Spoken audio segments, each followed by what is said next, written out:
Hi friends! Welcome to chapter 2 of Prince Caspian. I hope you're doing well, staying at home, staying healthy. I hope you guys enjoyed the first chapter from the first video. Here we go. I have my tea with me, my trusty cozy beverage. And we will start. Here we go, chapter 2. The Ancient Treasure House. This wasn't a garden, said Susan presently. It was a castle, and this must have been the courtyard. I see what you mean, said Peter. Yes, that is the remains of a tower. And there is what used to be a flight of steps going up to the top of the walls.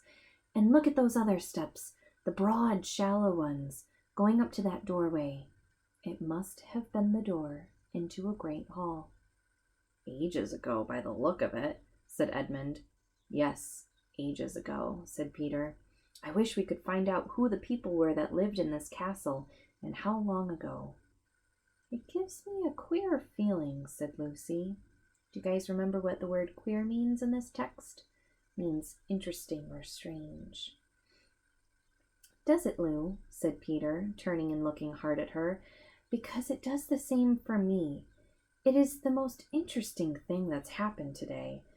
I wonder where we are and what it all means. While they were talking, they had crossed the courtyard and gone through the other doorway into what had once been the hall. This was now very like the courtyard, for the roof had long since disappeared, and it was merely another space of grass and daisies, except that it was shorter and narrower, and the walls were higher. Across the far end there was a kind of terrace about 3 feet higher than the rest. I wonder, was it really the hall? Said Susan. What is this terrace kind of thing? Why, you silly, said Peter, who had become strangely excited. Don't you see? That was the dais where the high table was, where the king and the great lords sat. Anyone would think you had forgotten that we ourselves were once kings and queens and sat on a dais just like that in our great hall, in our castle of Cair Paravel, continued Susan in a dreamy and rather sing-song voice, at the mouth of the great river of Narnia. How could I forget? How it all comes back, said Lucy. We could pretend we were in Cair Paravel now. This hall must have been very like the great hall we feasted in. But unfortunately without the feast, said Edmund. It's getting late, you know. Look at how long the shadows are, and have you noticed that it isn't so hot? We shall need a campfire if we've got to spend the night here, said Peter. I've got some matches. Let's go and see if we can collect some dry wood. Everyone saw the sense of this, and for the next half hour they were busy. The orchard through which they had first come into the ruins turned out not to be a good place for firewood. They tried the other side of the castle, passing out of the hall by a little side door into a maze of stony humps and hollows, which must once have been passages, and smaller rooms, but was now all nettles and wild roses. Beyond this they found a wide gap in the castle wall, and stepped through it into a wood of darker and bigger trees, where they found dead branches and rotting wood and sticks, and dry leaves and fir cones aplenty. They went to and fro with bundles until they had a good pile on the dais. At the 5th journey they found the well, just outside the hall, hidden in weeds, but clean and fresh and deep when they had cleared these away. The remains of a stone pavement ran halfway round it. Then the girls went out to pick some more apples, and the boys built the fire. On the dais, and fairly close to the corner between 2 walls, which they thought would be the snuggest and warmest place. They had great difficulty in lighting it, and used a lot of matches, but they succeeded in the end. Finally, all 4 sat down with their backs to the wall and their faces to the fire. They tried roasting some of the apples on the ends of sticks, but roast apples are not much good without sugar, and they're too hot to eat with your fingers till they're too cold to be worth eating. So they had to content themselves with raw apples, which, as Edmund said, made one realize that school suppers weren't so bad after all. I shouldn't mind a good thick slice of bread and margarine this minute, he added. But the spirit of adventure was rising in them all, and no one really wanted to be back at school. Shortly after the last apple had been eaten, Susan went out to the well to get another drink. When she came back, she was carrying something in her hand. "Look," she said in a rather choking kind of voice. "I found it by the well." She handed it to Peter and sat down. The others thought she looked and sounded as if she might cry. Edmund and Lucy eagerly bent forward to see what was in Peter's hand, a little bright thing that gleamed in the firelight. "Wow," said Peter, and his voice sounded so dreamlike. Then he handed it to the others. All now saw what it was, a little chess knight, ordinary in size but extraordinarily heavy, because it was made of pure gold. And the eyes in the horse's head were 2 tiny little rubies, or rather one was, for the other had been knocked out. "Why," said Lucy, "it's exactly like one of the golden chessmen we used to play with when we were kings and queens at Cair Paravel." "Cheer up, Sue," said Peter to his other sister. "I can't help it," said Susan. "It brought back, such lovely times. And I remembered playing chess with fauns and good giants and the mer people singing in the sea, and my beautiful horse, and... "Now," said Peter in a quite different voice, "it's about time we 4 started using our brains." "What about?" said Edmund. "Have none of you guessed where we are?" said Peter. Go on," said Lucy. "I felt for hours that there was some wonderful mystery hanging over this place." "Fire ahead, Peter," said Edmund. "We're all listening." "We are in the ruins of Cair Paravel itself," said Peter. "But I say," replied Edmund, how do you make that out? This place has been ruined for ages. Look at all those big trees growing right up to the gates. Look at the very stones. Anyone can see that nobody has lived here for hundreds of years." "I know," said Peter. "That is the difficulty, but let's leave that out for a moment. I want to take the points one by one. First point, this hall is exactly the same shape and size as the hall at Cair Paravel. Just picture a roof on this and a colored pavement instead of grass and tapestries on the walls, and you get our royal banqueting hall." No one said anything. "Second point," continued Peter, "the castle well is exactly where our well was, a little to the south of the great hall, and it is exactly the same size and shape." Again, there was no reply. "Third point, Susan has just found one of our old chessmen, or something as like one of them as 2 peas. Still, nobody answered. Fourth point, don't you remember? It was the very day before the ambassadors came from the King of Calormen. Don't you remember planting the orchard outside the north gate of Cair Paravel? The greatest of all the wood people, Pomona herself, came out to put good spells on it. It was those very decent little chaps, the moles, who did the actual digging. Can you have forgotten that funny old Lilygloves, the chief mole, leaning on his spade and saying, "Believe me, your majesty, you'll be glad of these fruit trees one day"? And by Jove, he was right. I do, said Lucy, clapping her hands. "But look here, Peter," said Edmund. "This must all be rot. To begin with, we didn't plant the orchard slap up against the gate. We wouldn't have been such fools." "No, of course not," said Peter, "but it has grown up to the gate since then." "And for another thing," said Edmund, "Cair Paravel wasn't on an island." "Yes, I've been wondering about that. But it was a peninsula," said Peter. "Jolly nearly an island. Couldn't it have been made an island since our time? Somebody has dug a channel. But half a moment, said Edmund. You keep on saying since our time. But it's only a year ago since we came back from Narnia, and you want to make out that in a year castles have fallen down, and great forests have grown up, and little trees we saw planted ourselves have turned into a big old orchard, and goodness knows what else. It's all impossible. There's one thing, said Lucy.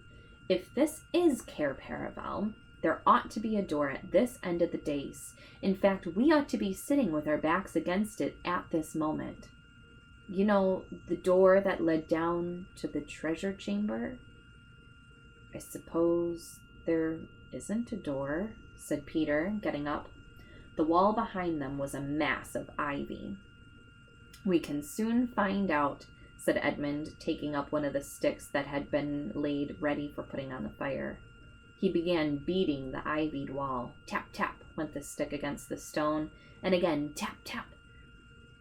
And then, all at once, boom, boom, with a quite different sound, a hollow, wooden sound. Great Scott, said Edmund. We must clear this ivy away, said Peter. Oh, let's do leave it alone, said Susan. We can try it in the morning. If we've got to spend the night here, I don't want an open door at my back and a great big black hole that anything might come out of. Besides, the draught and the damp, it'll soon be dark. Susan, how can you, said Lucy, with a reproachful glance. But both the boys were much too excited to take any notice of Susan's advice. They worked at the ivy with their hands and with Peter's pocket knife till the knife broke. After that they used Edmund's. Soon the whole place where they had been sitting was covered with ivy, and at last they had the door cleared. Locked, of course, said Peter. But the wood's all rotten, said Edmund. We can pull it into bits in no time, and it will make extra firewood. Come on. It took them longer than they expected, and before they had done, the great hall had grown dusky, and the first star or two had come out overhead. Susan was not the only one who felt a slight shudder as the boys stood above the pile of splintered wood, rubbing the dirt off their hands and staring into the cold, dark opening they had made. Now for a torch, said Peter. Oh, what is the good, said Susan. And as Edmund said, I'm not saying it now, Edmund interrupted. I still don't understand, but can we settle that later? I suppose you're coming down, Peter. We must, said Peter. Cheer up, Susan. It's no good behaving like kids now that we're back in Narnia. You're a queen here, and anyway, no one could go to sleep with a mystery like this on their minds. They tried to use long sticks as torches, but this was not a success. If you held them with the lighted end up, they went out, and if you held them the other way, they scorched your hand and the smoke got in your eyes. In the end, they had to use Edmund's electric torch. Luckily, it had been a birthday present less than a week ago, and the battery was almost new. He went first with the light. Then came Lucy, then Susan, and Peter brought up the rear. I've come to the top of the steps, said Edmund. Count them, said Peter. 1, 2, 3, said Edmund as he went cautiously down, and so up to 16. And this is the bottom, he shouted back. Then it must really be Cair Paravel, said Lucy. There were 16. Nothing more was said till all four were standing in a knot together at the foot of the stairway. Then Edmund flashed his torch slowly all around. Oh, said all the children at once, for now all knew that it was indeed the ancient treasure chamber of Cair Paravel, where they had once reigned as kings and queens of Narnia. There was a kind of path up the middle, as it might be in a greenhouse, and along each side at intervals stood rich suits of armor, like knights guarding the treasures. In between the suits of armor and on each side of the path were shelves covered with precious things, necklaces and arm rings and finger rings and golden bowls and dishes and long tusks of ivory. brooches and coronets and chains of gold and heaps of unset stones lying piled anyhow, as if they were marbles or potatoes. Diamonds, rubies, carbuncles, emeralds, topazes, and amethysts. Under the shelves stood great chests of oak, strengthened with iron bars and heavily padlocked. And it was bitterly cold, and so still they could hear themselves breathing. And the treasures were so covered with dust that unless they had realized where they were and remembered most of the things, they would hardly have known there were treasures. There was something sad and a little frightening about the place, because it all seemed so forsaken and long ago. That was why nobody said anything for at least a minute. Then, of course, they began walking about and picking things up to look at. It was like meeting very old friends. If you had been there, you would have heard them saying things like, "Oh, look, our coronation rings. Do you remember first wearing this? Why, this is the little brooch we all thought was lost. I say, isn't that the armor you wore in the great tournament in the Lone Islands? Do you remember the dwarf making that for me? Do you remember drinking out of that horn? Do you remember? But suddenly Edmund said, "Look here, we mustn't waste the battery. Goodness knows how often we shall need it. Hadn't we better take what we want and get out after?" "We must take the gifts," said Peter. For long ago, at a Christmas in Narnia, he and Susan and Lucy had been given certain presents which they valued more than their whole kingdom. Edmund had no gift because he was not with them at that time. This was his own fault, and you can read about it in the other book. They all agreed with Peter and walked up the path to the wall at the far end of the treasure chamber, and there, sure enough, the gifts were still hanging. Lucy's was the smallest, for it was only a little bottle, but the bottle was made of diamond instead of glass, and it was still more than half full of the magical cordial which would heal almost every wound and illness. Lucy said nothing and looked very solemn as she took her gift down from its place and slung the belt over her shoulder, and once more felt the bottle at her side where it used to hang in the old days. Susan's gift had been a bow and arrows and a horn. The bow was still there, and the ivory quiver full of well-feathered arrows, but, "Oh, Susan," said Lucy, "where's your horn?" "Oh, bother," said Susan, after she had thought about it for a moment. "I remember now. I took it with me the last day of all, the day we went hunting the white stag. It must have got lost when we blundered back into the other place. England, I mean." Edmund whistled. It was indeed a shattering loss, for this was an enchanted horn, and whenever you blew it, help was certain to come to you, wherever you were. "Just the sort of thing that might come in handy in a place like this," said Edmund. "Never mind," said Susan, "I've still got the bow," and she took it. "Won't the string be perished, Sue?" said Peter. But whether by some magic in the air of the treasure chamber or not, the bow was still in working order. Archery and swimming were the things Susan was good at. In a moment she had bent the bow, and she gave one little pluck to the string. It twanged, a chirruping twang that vibrated through the whole room, and that one small noise brought back the old days to the children's mind more than anything that had happened yet. All the battles and hunts and feasts came rushing into their heads together. Then she unstrung the bow again and slung the quiver at her side. Next, Peter took down his gift, the shield with the great red lion on it and the royal sword. He blew and rapped them on the floor to get off the dust. He fitted the shield on his arm and slung the sword by his side. He was afraid at first that it might be rusty and stick to the sheath, but it was not so.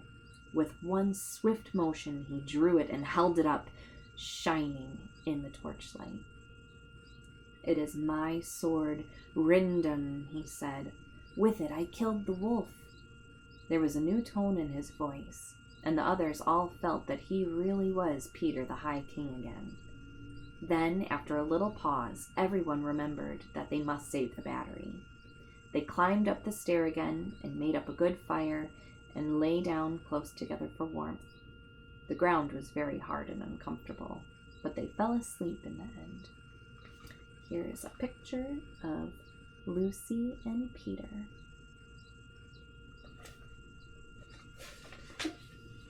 And that concludes chapter 2. We have come to chapter 3, the dwarf.